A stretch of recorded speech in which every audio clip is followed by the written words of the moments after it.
येन तस्मै श्री गुरवे नमः।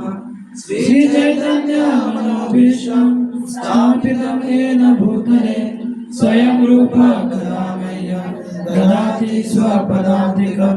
वन्देऽहं श्रीगुरुं श्रीयुतापादकमलं श्रीगुरुन् वैष्णवांश्च श्रीरूपं साग्रजातं सगण रघुनाथान्वितं तं सजीवं साद्वैतं सावधूतं परिजनसहितं कृष्ण चैतन्य देवं श्रीराधा कृष्ण पादान् सहगण ललिता श्री विशाखान्वितांश्च। हे कृष्ण करुणा सिंधु दीनबंधु जगत्पते भूपेश गोपिका कांत राधा कांत नमोस्तुते। तप्त कांचन गौरांगी राधे वृंदावनेश्वरी वृषभानुसुते देवी प्रणमामि हरिप्रिये। वाञ्छाकल्पतरुभ्यश्च कृपा सिन्धुभ्येव च पतितानां पावनेभ्यो वैष्णवेभ्यो नमो नमः। जय श्री कृष्ण चैतन्य प्रभु नित्यानंद श्री अद्वैत गदाधर श्रीवासादि गौर भक्तवृंद। हरे कृष्णा कृष्णा कृष्णा हरे हरे हरे राम राम राम हरे हरे। हरे कृष्ण। तो सभी का आज के सत्संग में स्वागत है। बहुत समय के बाद हम मिल रहे हैं। ऐसा लग रहा है कि बहुत दिन हो गए। सब लोग ठीक ठाक है ना? बहुत दिन, अब दो हफ्ता हमारा सत्संग। हरि बोल।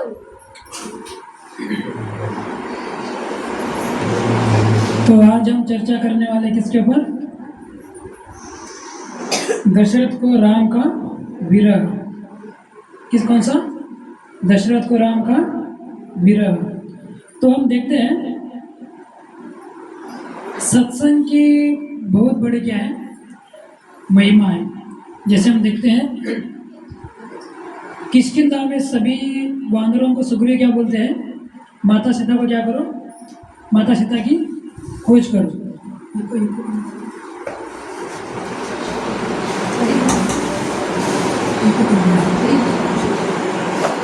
तो सुग्रीव क्या बोलते हैं कि वानरों को क्या करो? माता सीता की खोज करो। और जैसे ही समुद्र के तट पर पहुंचते हैं सारे वानर जो है, तो बोलते हैं कि अभी समुद्र पार करेगा कौन? समुद्र पार करेगा कौन? तो जांबवंत को बोलते हैं जांबवंत आप समुद्र पार करो।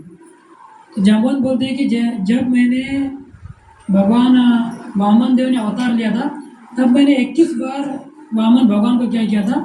प्रदक्षिणा किया था। तो अभी मैं बूढ़ा हो गया हूँ। तो वाली पुत्र अंगद को बोला आप उड़ो। तो वाली अंगद ने बोला कि मैं जा सकता हूँ लेकिन मैं वापस आ नहीं पाऊंगा क्योंकि मेरी शक्ति वहाँ पर क्या हो जाएगी? नष्ट हो जाएगी। अभी करेगा कौन? उड़ेगा कौन? तो हनुमान जी बाजू में शांति से बैठे थे। मेरे से तो कुछ होने वाला नहीं है, तो शांति से बैठे थे। तो जांबुओं को पता था ये कार्य कौन कर सकता है? हनुमान जी कर सकते। तो हनुमान जी को बोला हनुमान जी आप उड़ो। तो हनुमान जी ने बोला मेरे पास कोई शक्ति नहीं है कि मैं नहीं उड़ सकता, क्योंकि एक्चुअली में हनुमान जी के पास क्या थी? शक्ति थी उड़ने की, लेकिन वो सारा शक्ति क्या हो गए थे? भूल गए थे। जैसे बचपन में हनुमान जी महाराज बहुत नटखट थे। इतने नटखट थे कि कोई समुद्र में जो ब्राह्मण जो थे धोती वगैरह सब कपड़ा बाहर रखकर नहाने के लिए जाते थे अंदर, तो इनका धोती कुर्ता गायब करते थे और पानी में जाकर टांग खींचना ये सब करना। जब कोई ध्यान करा तो उनको शिका खींचना ऐसा करते थे। बहुत नटखट करते थे। तो ब्राह्मणों ने इनको श्राप दे दिया कि आप बहुत नटखट कर रहे हो, आपकी सारी शक्ति क्या हो जाएगी? विस्मृत हो जाएगी। और जब बहुत जरूरत होगा इस शक्ति का बहुत बड़ा कार्य के लिए, तब कोई बहुत बड़ा आदमी मतलब जो महान भक्त आपको याद दिलाएगा, तब आपको सारा शक्ति क्या हो जाएगा? वापस मिलेगा। तो वो भूल गए थे यार मेरे पास तो कुछ नहीं था। लेकिन जब जांबवंत ने उनका शक्ति का वर्णन करते कि आप कौन हैं? आपने तो बचपन में सूर्य को क्या किया था? आम समझ के क्या किया था? निगल लिया था। बहुत सारा उनका क्या करते हैं? शक्ति का वर्णन करते हैं। जैसे जैसे वो शक्ति का वर्णन करते हैं तैसे ऐसे क्या होता है, उनको बड़े होते हैं और शक्ति प्राप्त होती है, और तब जाकर और क्या करते हैं, समुद्र में उड़ते हैं। उसी प्रकार हमारे अंदर भी कृष्ण प्रेम है, हमारे अंदर भी भगवान राम का क्या है, प्रेम है, भक्ति है, लेकिन उसको क्या हुआ है, हम लोग भूल गए हैं। मतलब उसको क्या हुआ है, जंग आया हुआ है। तो जैसे हम सत्संग में आएंगे, जैसे प्रभुपाद जी जैसे भक्त है, वो हमको जब सुनाते हैं, जो हम यहाँ पर बोल रहे हैं वो हमारे माध्यम से नहीं बोल रहे, जो प्रभुपाद ने लिखा है वही हम बोल रहे हैं। तो प्रभुपाद के माध्यम से जब हम सुनते हैं इसको, तो हमको पता चलता है कि हाँ, हमारा जो भगवान के साथ जो हम भगवान को भूल गए हैं, वो हमको क्या होता है, याद आता है। इसी प्रकार सत्संग में रहना क्या है, बहुत ज़रूरी है। ऐसा होता है ना, दो हफ्ते हमारा सत्संग नहीं हुआ, मतलब सबका माला है ना, घर पे माला है ना, अच्छा, तो माला करना चाहिए। तो क्या होता है, बहुत दिन कोई सत्संग नहीं आता तो माला करना भूल जाते हैं। माला कहाँ रखा, चूहे ने खाया या बिल्ली लेके गए, पता ही नहीं चलता है। ऐसा नहीं होना चाहिए। यदि किस कारण वो सत्संग नहीं होता है तो हमको माला क्या करनी चाहिए, कंटिन्यू रखना चाहिए। तो ये दशरथ को राम का विरह, ये रामायण में बहुत सुंदर क्या है, प्रसंग है। जब राजा एक बार कहाँ जाते हैं, राज्यसभा में जाते हैं। किसके लिए जाते हैं, मीटिंग के लिए, राज्यसभा में जाते हैं। जैसे वो राज्यसभा से बाहर आते हैं, घर पे आके आईने के सामने वो देखते हैं, खड़ा रहकर देखते हैं, तो उनको एक बाल पका हुआ दिखता है। क्या दिखता है, एक बाल पका हुआ दिखता है। जैसे उनको एक बाल पका हुआ दिखता है तो सोचते हैं कि अरे मैं तो बूढ़ा हो गया, मैं भी मतलब बूढ़ा हो गया मैं भी, इसलिए मुझे क्या करना चाहिए, मुझे भी मेरे पुत्र को क्या करना चाहिए, राजा बनाना चाहिए, और मुझे राजगद्दी क्या करनी चाहिए, छोड़ देनी चाहिए। देखिए, राजा को एक पका हुआ बाल दिखा तो उसको लगा कि मैं बूढ़ा हो गया हूँ, लेकिन आजकल देखिए बाल पूरे पक जाते हैं, दांत गिर जाते हैं। हाँ, सब लोग हम क्या करते हैं, नया लगाते, दांत को कैप डालेंगे और बाल को काला करेंगे, लाल करेंगे। मतलब लोग दिखाना नहीं चाहते कि हम क्या हो गए, बूढ़े हो गए। तो लोग संसार में क्या दिखाना चाहते बूढ़े हो गए, लेकिन कितना भी हम इसका नाटक करें कि हम जवान हैं, लेकिन अंदर से आदमी जवान नहीं होने वाला है, तो बूढ़ा का बूढ़ा ही रहेगा। दशरथ महाराज ने सोचा कि मुझे क्या करना चाहिए, मुझे अभी राम को क्या करना चाहिए, राजा बनाना चाहिए। इसलिए वो वशिष्ठ के पास गए और बोले कि अगर मैं तो अभी बूढ़ा हो गया हूँ, तो मुझे क्या करना चाहिए, मेरे पुत्र को क्या करना चाहिए, राजा बनाना चाहिए। तो मुहूर्त बताइए कि कब कब राजा बनाएंगे। तो वशिष्ठ बोलते कि अरे भगवान राम को राजा बनाना है तो मुहूर्त देखने की क्या जरूरत है, तो कल ही बना दो। तो हो गया कि सबको बोला गया कि कल भगवान राम को क्या करना है, राजा बनाना है। जैसे राजा बनाना तय हो गया तो ये बात मंत्रा किसी को बोलती है, कैकेयी को बोलती है। और कैकेयी बहुत मंत्रा के क्या करते हैं, मंत्रा कैकेयी के क्या करती है, कान भरती है। बोलते हैं कि आप 2 बार मांगो दशरथ महाराज से। कौन सा, एक बार कौन सा, भरत को राजा बनाओ, और दूसरा 14 साल के लिए राम को कहाँ भेजो, वन में भेजो। तब जाकर भगवान राम को इस, जब वो जाते हैं कैकेयी के पास और बोलते हैं कि मैंने मेरे पति से क्या मांगा है, राजा से क्या मांगा है, 2 वर मांगा है। तो वर क्या है कि पहला वर है भरत को राजा, और दूसरा वर है आपको क्या करना है, 14 साल के लिए वन में जाना है। तो भगवान राम तो तुरंत चले जाते हैं, तुरंत क्या करते हैं, वो बहुत खुश होते हैं। हाँ, अच्छा हो गया, मेरा छोटा भाई क्या बन रहा है, राजा बन रहा है, मैं क्या करता हूँ, निकल जाता हूँ।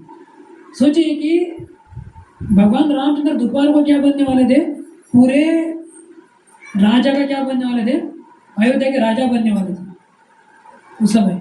और वो बोला है कि आप वन में चले जाओ, निकल गए।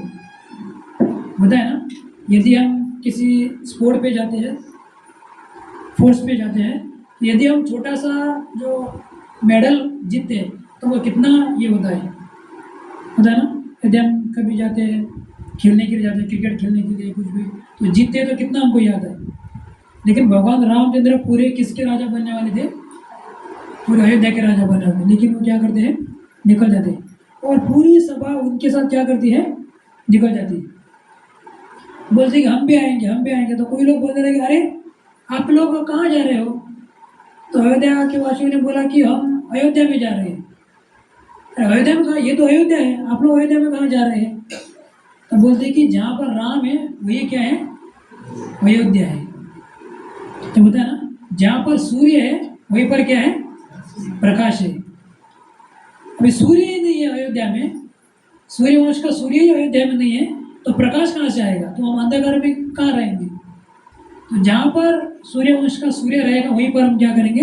रहेंगे। इसलिए सारे जो अयोध्यावासी है सब कुछ अपना कपड़ा है सब कुछ लेकर क्या करते हैं? भगवान रामचंद्र के पास सब निकल जाते हैं।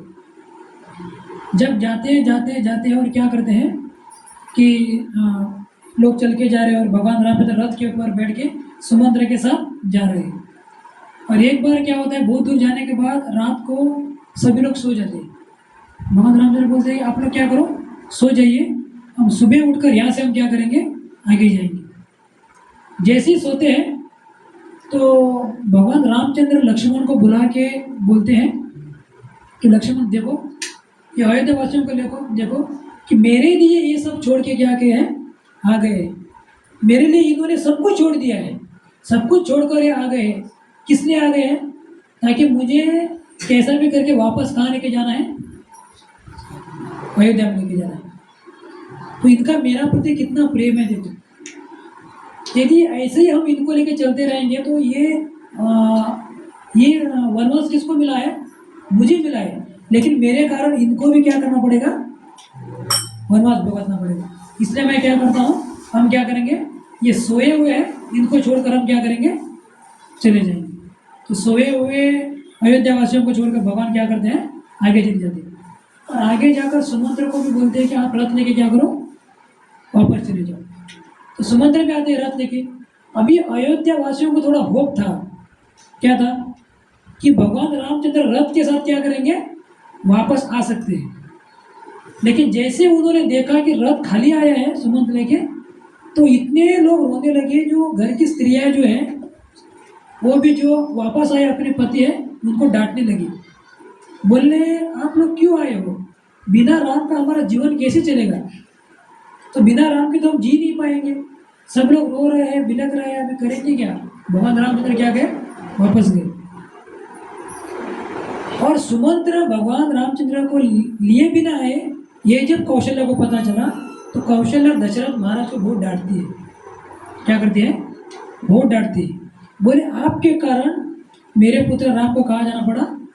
वन में जाना पड़ा। अब ये वन में 14 साल तक रहेगा और भरत यहाँ पर राजा बनेगा।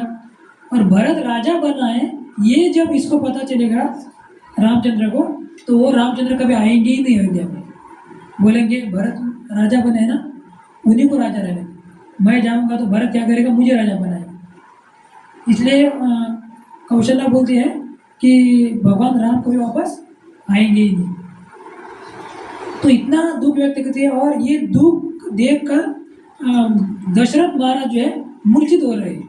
थोड़ा देर के बाद उठ रहे, फिर से राम के विरह में क्या हो रहे? मूर्छित हो रहे हैं। तब दशरथ महाराज जो है एक कहानी सुनाते हैं। क्या करते हैं? कौशल्या को बोलते हैं कि कौशल्या मैं आपको कहानी सुनाता हूँ। ये जो कहानी है जो है दशरथ महाराज को हमेशा सपने में आता था। हमेशा क्या होता था? हमेशा सपने में आता था। लेकिन उन्होंने बोला नहीं था किसी को। लेकिन अभी वो ये कौशल्या को क्या कर रहे हैं? ये जो कहानी सुना रहे, अपने जीवन की कहानी सुना रहे। वो कौन सा है? श्रवण कुमार। किसका है? श्रवण कुमार। तो हम देखते हैं श्रवण कुमार जो है, श्रवण कुमार के माता पिता अंधे थे। कौन थे? अंधे थे। और उनको दिखता नहीं था। तो उनकी माता पिता की बहुत इच्छा हो गई कि हमें कहाँ जाना है? तीर्थ यात्रा में जाना है। अब जाएंगे कैसे? अंधे हैं। तो श्रवण कुमार ने ये किया कि उन्होंने टोकरी में दोनों साइड में अपने माता पिता को बिठाया और कंधे पे डंडा डालकर दोनों साइड में माता पिता को बिठाया और तीर्थ यात्रा में जा रहे थे। और कभी वनों के माध्यम से जा रहे थे, कभी गांव, कभी वनों के माध्यम से जा रहे थे। जाते जाते बहुत गहरे वन में वो चले गए, जा रहे थे। और हुआ क्या कि दशरथ महाराज शिकार करने के लिए वन में गए थे। कहाँ गए थे? शिकार करने के लिए वन में गए। और शिकार करने के लिए वन में गए, हुआ क्या कि श्रवण कुमार जा रहे थे तो उनके माता पिता को प्यास लगा। क्या लगा? प्यास लगा। और जैसे ही प्यास लगा तो माता पिता ने बोला कि हे पुत्र, हमें प्यास लगा है, यहाँ कहीं नज़दीक कहीं सरोवर है क्या, देखो थोड़ा हमें घड़े से क्या करो, पानी लेकर आओ।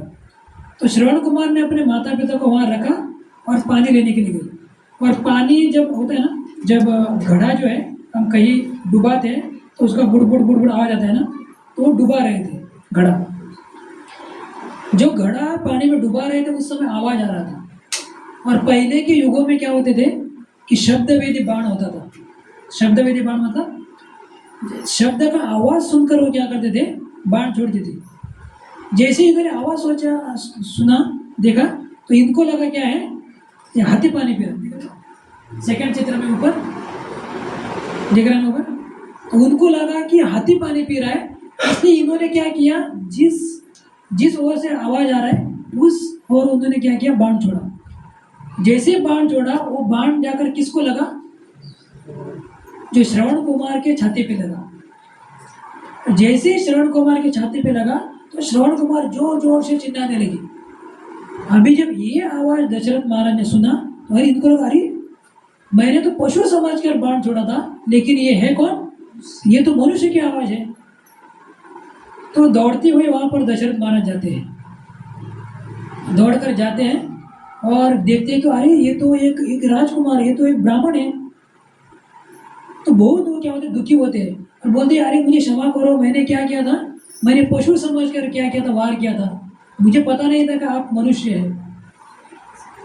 तब जाकर श्रवण कुमार बोलते हैं, अभी हुआ सो हुआ, लेकिन आप कौन हो? तो उन्होंने बोला कि मैं राजा दशरथ हूँ, मैं अयोध्या का राजा हूँ।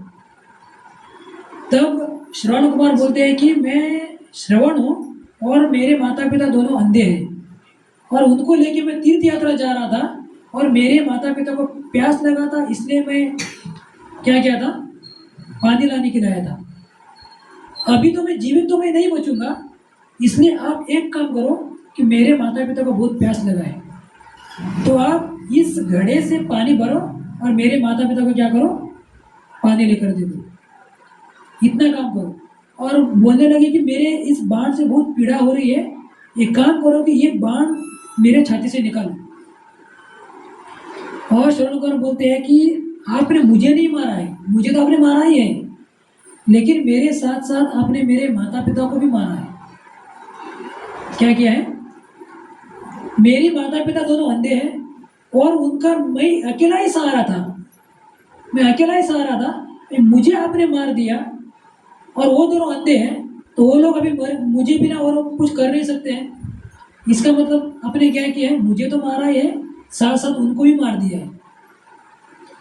तो बोलते हैं कि मेरी एक ही है आपसे प्रार्थना है कि कृपा करके उनको बताओ कि आपके पुत्रों को मेरे हाथों से बाण लगा है, वो मर गए, और उनको कृपा करके पानी पिला दो, इतना कार्य करो। इतना बोलकर वो क्या करते हैं, अपना प्राण छोड़ देते हैं। अभी देखिए कि श्रवण कुमार के माता पिता दोनों अंधे हैं और ये अकेला ही सहारा था उनके माता पिता को, अभी उनको भी इन्होंने मार दिया। तो ये दुखी होकर भरत महाराज क्या करते हैं, दशरथ महाराज जो है पानी घड़े में भरते हैं और लेके जाते हैं। देखिए ऐसा होता है संसार में हम देखते हैं, जब बच्चे को बहुत माता पिता कष्ट करके क्या करते हैं, पालते हैं, बहुत कष्ट करके उनको पालते हैं, और बड़े होकर वही बच्चे माता पिता को नहीं सुनते हैं। कोई बच्चे ऐसे भी है कि वो घर से बाहर निकाल देते हैं। कई बच्चे ऐसे हैं कि कहीं जाते हैं, उनको लड़की पसंद आती है, लड़के को लड़का पसंद आता है तो भाग जाते हैं। वो अपने माता पिता ने जो कष्ट किया उसको क्या करते हैं, वो भूल जाते हैं। सोचिए वो जो भाग के जाते हैं वो तो वहाँ पर जाके मजा करते हैं, लेकिन जो उनके घर वाले को जो दुख होता है ना, सबसे ज़्यादा तो अपने माता पिता को होता है, क्योंकि उन्होंने इतना इतना कष्ट करके पाला होता है, इतना कष्ट करके पाला होता है। बच्चे ऐसे करेंगे तो उनको कितना दुख होता है, लेकिन ये बच्चों को समझ में नहीं आता है। लेकिन जिन्होंने पाला है ना, उनको बहुत कष्ट होता है। और किसी किसी के माता पिता को एक ही बच्चा होता है, एक ही बेटी होती है, वो लोग भी ऐसा कार्य करते हैं। तो सोचिए, ऐसे माता पिता को बाद में सहारा कौन है?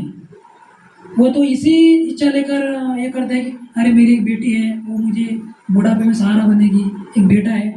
लेकिन ऐसा होने पर भी बच्चे इतने मूर्ख हो जाते हैं, इतने अज्ञानी हो जाते हैं कि वो माता पिता को छोड़ के जाते हैं। सोचिए वो माता पिता का क्या हालत है। इसी प्रकार यहाँ पर भी श्रवण कुमार के माता पिता को हुआ। वो गए और दशरथ महाराज ने पानी दिया, तो उन्होंने पुत्र को पुकारा कि हे पुत्र, तो पुकारा तो दशरथ महाराज कुछ बोले नहीं, कुछ नहीं बोले। क्यों नहीं बोले? बोलेगा तो पता चलेगा। ऐसा होता ना, घर वाला यदि हम दरवाजा बंद करके हम हैं रूम में हैं, यदि बाहर कौन बात कर रहा है वो तो पता ही चलता है, क्योंकि माँ बात कर रही है या पिताजी या मेरे फ्रेंड बात कर रहे हैं, क्योंकि हम उसका आवाज़ क्या करते हैं, सुनते रहते हैं। तो वैसे ही इनको हुआ, जैसे ही इन्होंने बोला कि मैं श्रवण कुमार नहीं हूँ, मैं अयोध्या का राजा दशरथ हूँ, तो मेरा पुत्र कहाँ गया?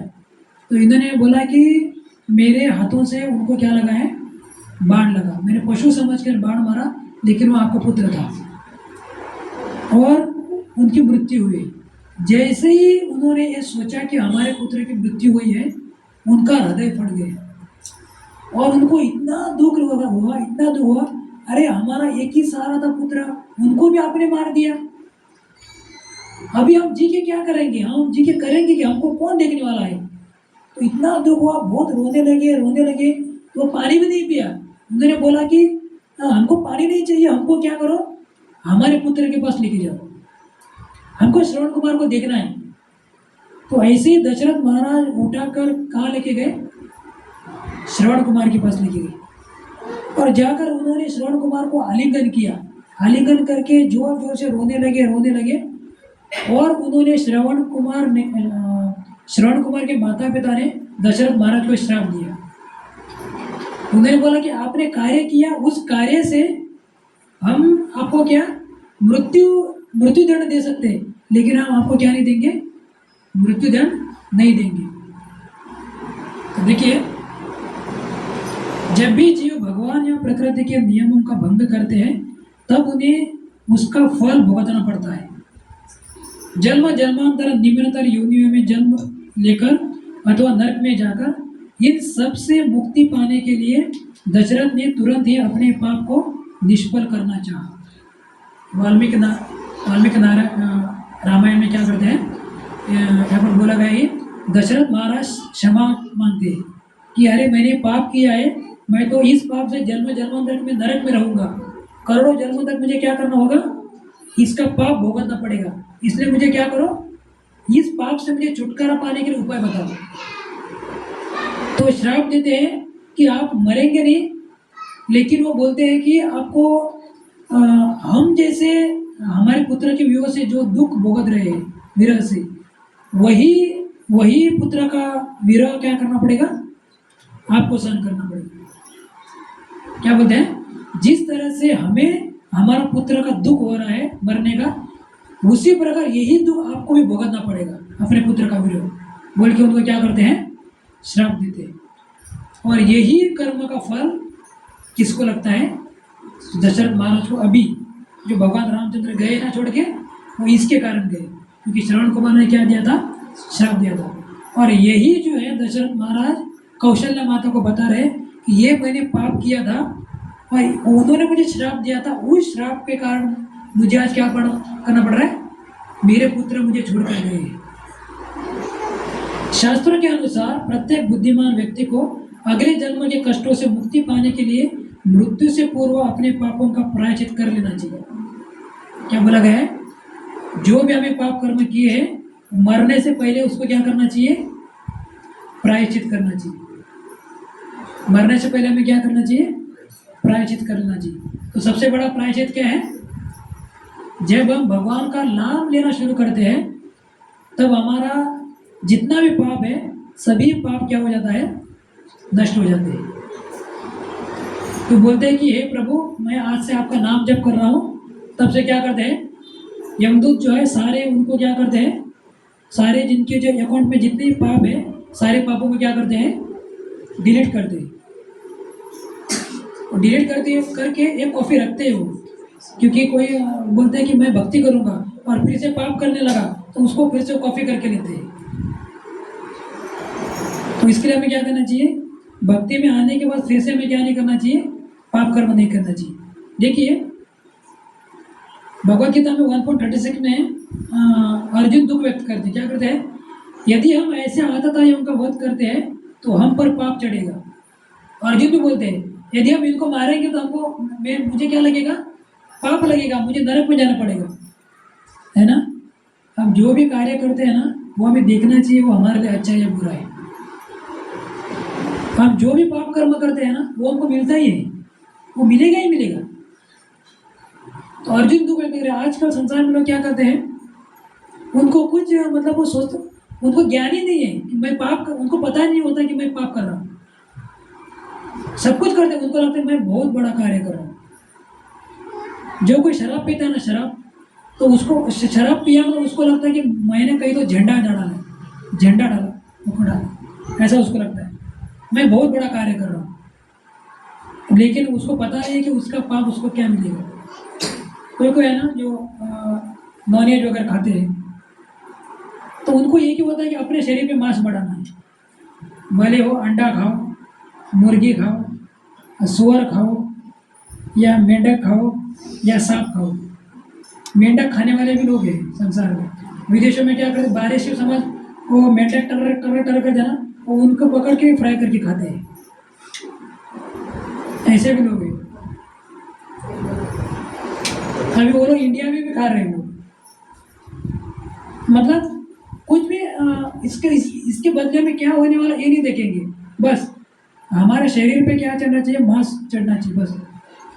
अरे अपने नॉनवेज छोड़ा, आपको पौष्टिक कहाँ से मिलेगा, लोग बोलते हैं पौष्टिक कहाँ से मिलेगा।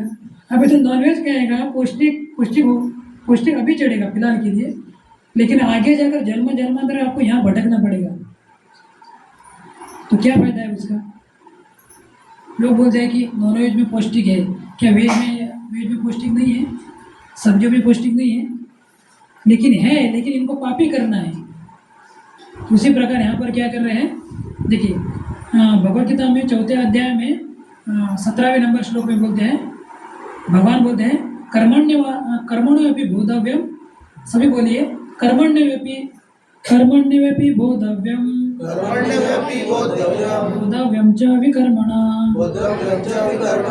कर्मणश्च बोधव्यम गहना कर्मणो गति। तो भगवान क्या बोलते हैं, कर्म अकर्म और विकर्म क्या है कि व्यक्ति को जान लेना चाहिए। और दूसरा है कि कर्म की गति क्या है, गहन है। तो भगवान बोलते हैं कि कर्म की गति कोई नहीं समझ सकता है, वो कब मिलेगा, इसी जन्म में मिल सकता है, अगले जन्म में भी मिल सकता है, 1000 जन्म होने के बाद भी क्या हो सकता है, मिल सकता है। इसका उदाहरण क्या है, इसका स्टोरी सबको पता है, धृतराष्ट्र महाराज की सबको पता है, हमने इससे पहले भी यहाँ पर बोला है, पता है ना। जो धृतराष्ट्र जो है 50 जन्म पहले कहाँ जाते हैं, शिकार करने के लिए जाते हैं, और एक पेड़ के ऊपर क्या था, 100 अंडे थे, एक चिड़िया क्या, तो उसको आग लगा देते हैं। जैसे वो जलते हैं तो वो माता पिता आते हैं पक्षी के, तो देखते कि अरे मेरे सारे बच्चे जल गए हैं, तो उनको श्राप देते हैं। जैसे मेरे पुत्र मेरे आंखों के सामने जल रहे हैं, मर गए हैं, उसी प्रकार आपके बच्चे भी क्या हो जाएंगे, आपके आंखों के सामने मर जाएंगे। तो इसके कारण धृतराष्ट्र के 100 पुत्र उनके आंखों के सामने क्या हो गए, मर गए। मतलब हम जो भी कार्य करते हैं ना उसका फल मिलेगा ही मिलेगा, वो हमको ही मिलेगा। इसलिए भगवान अपने लीलाओं से दिखा रहे हैं। अभी ये तो दशरथ महाराज, ये तो उन्होंने लीला में भाग लिया है, ये तो भगवान के पार्षद है, ये तो अपने लीला के माध्यम से दिखाते हैं। भगवान बोलते हैं जो गलत करता है ना उसको कोई भी हो, मेरे पिता हो या कोई भी हो, उनको भुगतना पड़ता है। कृष्ण लीला में हम देखते हैं ना, भगवान कृष्ण का जो बड़ा पुत्र जो है सांबा है ना, शाम जो है वो जाते बोलते हैं कि ब्राह्मणों के सामने जाते हैं और बोलते हैं पेट को कपड़ा बांधते हैं, बोलते हैं कि मेरे पेट में कौन है, लड़की है या लड़का है। मतलब वो ब्राह्मणों का मजाक कर रहा था। लड़का था तो उन्होंने पेट को कपड़ा बांधा, ब्राह्मणों को बोलने लगा कि अरे मेरे पेट में कौन है, लड़का है या लड़की है। उन्होंने बोला कि जो भी आपके पेट से निकलेगा वो आपका कुल का वंश करेगा, नाश करेगा। तो इन्होंने गलत किया, ब्राह्मणों के साथ गलत किया, तो भगवान ने उनको ही मार दिया। अपने सारे पुत्रों को भगवान ने मार दिया। तो भगवान बोलते हैं कि जो भी गलत करेगा उनको क्या है, भुगतना ही है। हरे कृष्णा कृष्णा कृष्णा हरे हरे, हरे राम राम राम। लेकिन हम देखते हैं कि दशरथ महाराज को इतना विरह हुआ, तो तुलसीदास गोस्वामी लिखते हैं इसमें चैतन्य रामचरितमानस में क्या कहते हैं, जीवन मरण फलो दशरथ पावा, अंडनेका अमल जसु छावा, जियत राम विदु बदनो निहारा, राम बिरह करी मरणो सवारा। क्या बोल रहे, जीवन मरण फल दशरथ पावा। जीने का और मरने का फल किसको प्राप्त हुआ, दशरथ महाराज को। क्यों प्राप्त हुआ, कैसे, जियत राम विदु बहन निहारा, बदन निहारा, मतलब वो जिए तो भी राम के लिए जिए तो भी राम को देख देख के जिए, और राम बिरह करी मरण सवारा, और मरे तो भी किसके लिए, राम के लिए मरे। ऐसे मरे कि राम को पुकार पुकार के राम के विरह में उन्होंने क्या किया, प्राण छोड़ दिया। देखिए सुखदेव गोस्वामी भागवतम में बोलते हैं, दूसरे स्कंद में पहले अध्याय में छठे नंबर श्लोक में, एतावान सत्य यो भागम स्वधर्म परिनिष्ठया जन्म लाभ पर पुंसा मध्य नारायण स्मृति। क्या बोलते हैं, मनुष्य जीवन का सार्थक क्या है, क्या है, जन्म एतावान जन्म साफल्य, जन्म की सफलता कब है, मरते समय हमको क्या होना चाहिए, भगवान का स्मरण होना चाहिए। जैसे किसको, दशरथ महाराज को। तो हमारा जीवन का सफलता कब है, जब हम मरते समय हमको भगवान का स्मरण होता है। इसलिए भगवान भगवद गीता में क्या बोलते हैं, 9वें अध्याय में 14 नंबर श्लोक भगवद गीता क्या है, सततम कीर्तयन्तो मां यतन्तश्च दृढव्रतां नमस्यन्तश्च मां भक्त्या नित्ययुक्त उपासते। इसलिए हमें क्या करना चाहिए, सतत कीर्तन करना चाहिए। तो प्रभुपाद ने ये सब क्यों रखा है कि हफ्ते में एक बार सत्संग, हम तो यहाँ पर एक बार करते हैं, ये सुबह हमें भागवतम पढ़ना चाहिए और शाम को भगवद गीता पढ़ना चाहिए। दिन में प्रभुपाद ने 16 माला जप करना क्यों किया है, कम से कम 16 माला, कम से कम एक माला नहीं, कितना, कम से कम 16 माला। क्यों, ताकि हम निरंतर भगवान का नाम काम क्या कर सके, जप कर सके। निरंतर जप क्यों बोला है, सततम कीर्तन तो क्यों बोला गया, क्योंकि मरते समय हमको भगवान का क्या होना चाहिए, स्मरण होना चाहिए।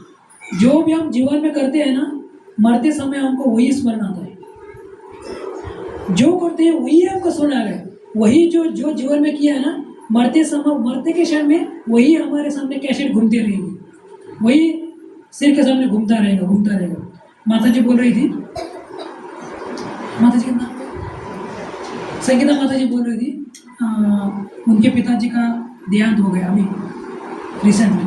तो बोल रहे थे कि उनके पिताजी प्राण छोड़ते समय मतलब जो कार्य कर रहे थे वही उसी के ऊपर बात कर रहे थे, उसी के ऊपर क्या कर रहे थे, चिंतन कर रहे थे, वही चिंतन कर रहे। तो माता जी ने मुझे बोला कि माता जी उनके सिर के सामने बैठ कर हरे कृष्ण महामंत्र जप करती थी। सोचिए, ऐसे पुत्र और पुत्री होनी चाहिए माता पिता की, अपने माता पिता का उद्धार करने के लिए। वो बोल रहे थे कि मैं बैठ के उनके सामने उनके पिताजी का गोद अपने इसके ऊपर रख के गोद में रखकर वो केवल हरे कृष्ण महामंत्र का जप कर रही थी। और जैसे ही हरे कृष्ण महामंत्र का माता जी जप कर रही थी तो उनको पिताजी शांत रहते, मतलब उनको अच्छा लगता था। देखिए हरे कृष्ण महामंत्र का प्रभाव होता है। आज भी मैं गया था, सुबह 9 बजे गया था, 3 बजे आया। एक प्रभु जी का देहांत हो गया था, तो हम कीर्तन करने के लिए गए थे, उनका अंतिम संस्कार करने गए थे। तो हम देखते हैं कि मरते समय आदमी कुछ नहीं लेके जाता है, कुछ नहीं लेके जाता है। जो हम जीवन में करते हैं ना वो सब इधर ही रहेगा, कुछ नहीं लेके जाते। जैसे हम जलाने के लिए जाते हैं ना, जलाते हैं ना, वो शरीर का कपड़ा भी निकाल देते हैं। जो कपड़ा है जो भी स्मशान में गया उनको पता है, कुछ नहीं रखते, कुछ नहीं रखते। केवल ये कपड़ा डाला है वो सब निकाल दे। केवल हम लोग लेके जाएंगे क्या, ये भगवान का नाम। हम जब अभी हम भगवान का नाम लेंगे तो मरते समय हमको भगवान का नाम याद आएगा। तो भगवान बोलते हैं ना, यम यम वापी स्मरण भावम। तो मरते समय जो चिंतन करेगा, जो स्मरण करेगा, उसी का हमें क्या मिलेगा, अगला जन्म मिलेगा। इसलिए भगवान ने बोला है सतत कीर्तन करो। तो प्रभुपाद ने ये सब क्यों रखा है। हर हफ्ता हम सत्संग करते हैं, बीच बीच में प्रोग्राम करते हैं, कीर्तन करते हैं, जपा करते हैं, दिन भर कथा सुनते हैं। क्यों? ताकि इसीलिए ताकि हमें मरते समय भगवान का याद आए। इसके लिए हमें क्या करना चाहिए, बोलते ना, अंतकाले च मामेव स्मरण मुक्त्वा कलेवरम यम प्रयाति समद्भावम याति न तत्र संशय। तो भगवद गीता में भगवान यही बोला है। देखते हैं कि दशरथ महाराज का इतना सुंदर जीवन है कि उन्होंने जिए तो भी किसके लिए, राम के लिए, और मरे तो भी किसके लिए, राम के लिए। राम का नाम पुकार कर उनको, उनके वियोग में उन्होंने क्या किया है, अपना प्राण छोड़ा है। तो हम लोग भी भगवान से प्रार्थना करेंगे कि हे प्रभु, यदि हमारे जब मृत्यु होती है तो हम आपका कीर्तन सुनते सुनते और आपका कीर्तन करते करते हमारा क्या चला जाए, प्राण चला जाए। या यदि हम प्राण हमारे चले भी जाए तो कम से कम भगवान के भक्त जो है कीर्तन करने के लिए कीर्तन तो करें हमारे साथ में बैठ कर। तो हम आज रामनवमी के उपलक्ष्य में भगवान से ही प्रार्थना करेंगे कि हे प्रभु, जब हमारे प्राण निकले तो हमारे मुख में आपका क्या हो, नाम हो, और सत्संग में भक्तों का संग में बैठकर कीर्तन करते करते हमारे क्या चला जाए, प्राण चले जाए। यही एक्चुअली जीवन के क्या है, सार्थक है। मरते समय हमको भगवान का क्या होना चाहिए, स्मरण होना चाहिए। देखते हैं कि किसी घर में भक्त है, उनकी माता पिता मरने के स्टेज पर आते हैं, तो हमारे मंदिर में एक मशीन मिलता है जो हरे कृष्ण महामंत्र कंटिन्यू लिखता है। तो मरते समय ही लगाने की जरूरत नहीं उसको, तो हम उसको लाकर कंटिन्यू दिन भर वो बजता रहेगा ना। कम से कम माला जब नहीं कर रहे, कम से कम वो तो हमारे कान में क्या होता है, जो प्रभुपाद जी का एक मशीन है वो कंटिन्यू हरे कृष्ण महामंत्र बोलते रहता है। कोई पुत्र ऐसे होते हैं, समझो पिताजी अभी मरने के स्टेज पे, कंटिन्यू दिन रात उनके सामने बैठकर कीर्तन करते रहते हैं। सोचिए कितना भाग्य है। तो उसी प्रकार हम भी भगवान से प्रार्थना करना चाहिए कि प्रभु, आपको आपके भक्तों के संग में आपकी कथा, आपके कीर्तन सुनते सुनते हमारे क्या चला जाए, प्राण चला जाए। बहुत बहुत धन्यवाद। हरे कृष्णा हरे कृष्णा